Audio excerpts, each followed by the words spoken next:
Welcome to remix king channel. పెళ్లిళ్లకు, శుభకార్యాలకు సన్నిహితులు ఇష్టమైన వారికి గిఫ్టులు ఇవ్వడం చాలా సాధారణమైన విషయం. ఇలా గిఫ్టులు ఇవ్వడం ద్వారా ఆ వ్యక్తిపై అభిమానాన్ని, ప్రేమని తెలుపుతుంటాం. కానీ మీరు అమితంగా ఇష్టపడే వ్యక్తికి గిఫ్ట్ తీసుకునేటప్పుడు చాలా లాజిక్ గా ఆలోచిస్తారు. అయితే కొన్ని రకాల గిఫ్టులను ఇవ్వడం లేదా తీసుకోవడం వల్ల అదృష్టం కలిసొస్తుందని జ్యోతిష్యం చెబుతోంది. అంతేకాదు కొన్నింటిని ఇచ్చినా తీసుకున్నా మీకు దరిద్రమేనట. ఇంతకు ఎలాంటి బహుమతి ఇవ్వచ్చో ఇవ్వకూడదో ఇప్పుడు తెలుసుకుందాం. వాస్తు ఇష్టం, సంతోషం, అదృష్టం తీసుకొచ్చే వస్తువులను ఎంచుకొని ఇవ్వాలని ఆస్ట్రాలజీ చెబుతోంది. ఏనుగు బొమ్మని గిఫ్ట్ గా ఇవ్వడం లేదా తీసుకోవడం అత్యంత శుభప్రదమైనది. కాబట్టి ఈసారి మీకు ఇష్టమైన వాళ్లకు ఏనుగు బొమ్మలను గిఫ్ట్ గా ఇవ్వండి.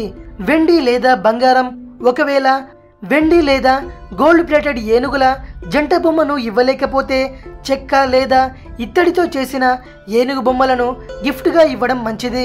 వాస్తు ప్రకారం మట్టితో చేసిన వస్తువులు జీవితంలో కష్టాలు, సమస్యలను తొలగించి ధనాన్ని పెంచుతాయి.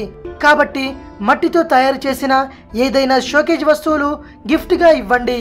శాస్త్రాల ప్రకారం వెండి వస్తువులను గిఫ్ట్గా ఇవ్వడం లేదా తీసుకోవడం చాలా శుభప్రదమైనది. అయితే బంగారం ఇవ్వడం అంత మంచిది కాదు. వెండి వస్తువులు ఇవ్వడం వల్ల లక్ష్మీదేవి అనుగ్రహం పొందవచ్చు. చైనీస్ వాస్తు ప్రకారం పరిగెడుతున్న 7 తెల్ల గుర్రాల పెయింటింగ్ లేదా బొమ్మలను గిఫ్ట్గా పొందడం చాలా శుభప్రదంగా భావిస్తారు. అంతేకాదు వీటి వల్ల ఆదాయం కూడా పెరుగుతుందని నమ్మకం. బట్టలు లేదా డ్రెస్సులను గిఫ్ట్గా ఇవ్వడం, తీసుకోవడం రెండూ మంచిదే. అయితే కొన్ని నియమాలను పాటించాల్సి ఉంటుంది. బ్లాక్ కలర్ బట్టలను మీ స్నేహితులకు ఇవ్వకూడదు.